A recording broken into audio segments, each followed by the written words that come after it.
Here's the port light I'm replacing today. As you can see, it's been leaking for quite some time, and also leaking right along here.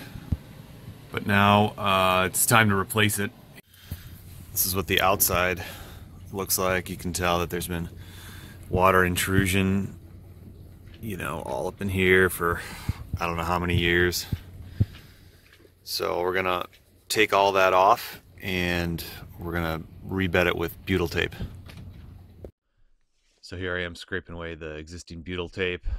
Kind of gives you the idea of how tedious it is. I mean, there's no machine that gets to do this, so I do this all by hand. It takes a long time. I had to do it for every port light. So I have to do it for the outside of the boat, the inside of the boat, and all of the stuff that's left on the actual port light. This glass insert actually comes out. The new plan is to run Sikaflex all around there with the activator and the primer.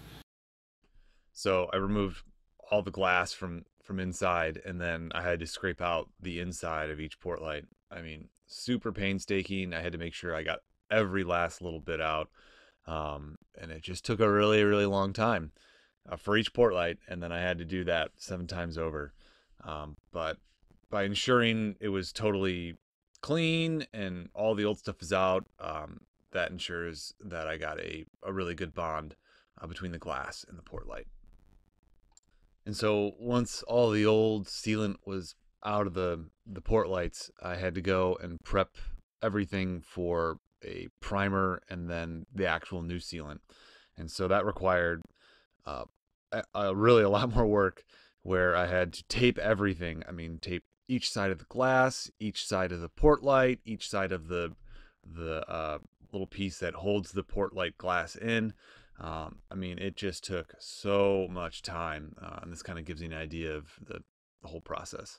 And I apologize, in the next scene you'll see the port light fully bedded. I didn't get any footage of that because it was just too messy of a situation to tape during then. So an update on the port light. The glass, I've replaced that. I used a new sealant.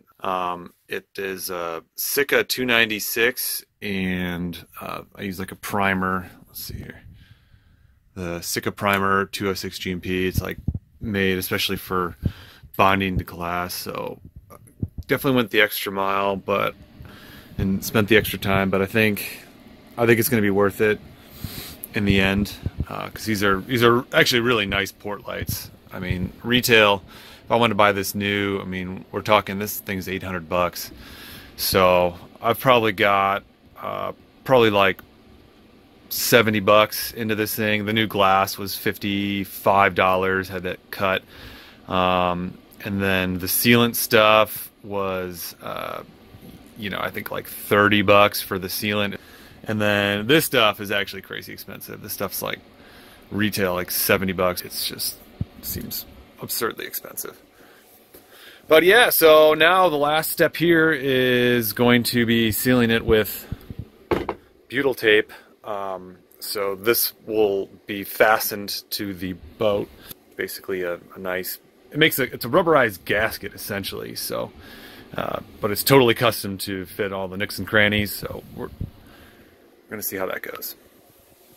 Well, the weather has turned, and it's definitely fall. Working out here on the boat. Yeah, not exactly comfortable. It is definitely blowing. I'm out here trying to fix the port lights.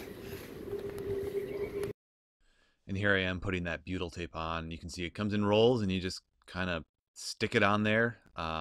And that's kind of really all there is to it. You got to make sure that there's space for the screws to go through and whatnot.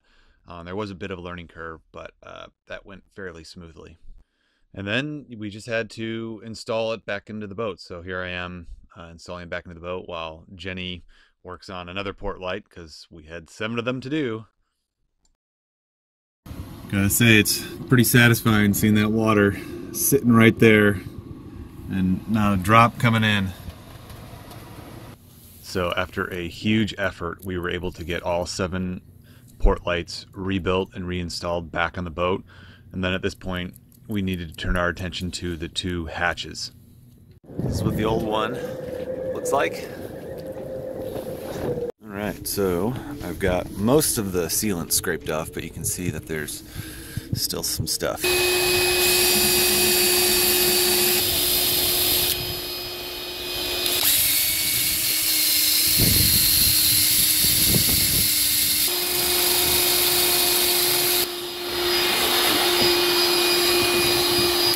All right, I've got new hatch made up. Looks like it fits really nice.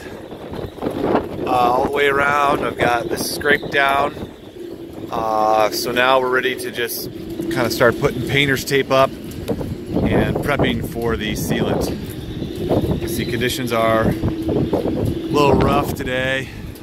Blowing a gale again. Okay, we're all taped up. Ready to do this thing. This is the surface activator that will clean and basically prep the metal surface for the primer that we'll put on. The hatch glass also got the activator and primer on it as well.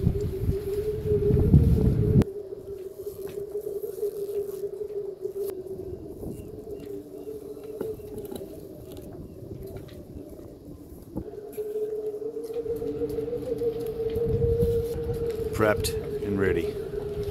So the hatch glass also got the primer, and then at that point we were ready to put the actual sealant on. Both surfaces were totally prepped.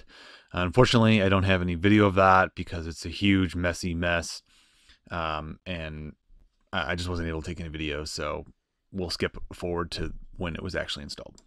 Well, it looks kind of funny, but this is like my scaffolding, so I could put the tarp over, this tarp over last night. It was kind of a rain insurance, but it worked. Okay, the grand unveiling.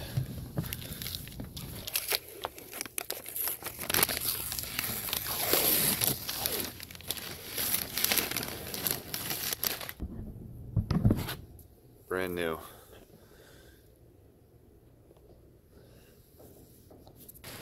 So much rain. Again, so happy that we replaced the glass and that. Still leaking from like right up here, but it's way less than it was. There's no leaks from up here, so yeah. Eventually, we will have to take this whole unit off and then rebed it. Like you can see, this is just not doing its job anymore, but it's not too bad. Okay, with the boat officially leak-free, we move our efforts to our water tanks, and in the next video we will detail the process of inspecting our tanks and remedying what we find, which is bad tanks. So thanks for watching, and we will see you next time. Cheers.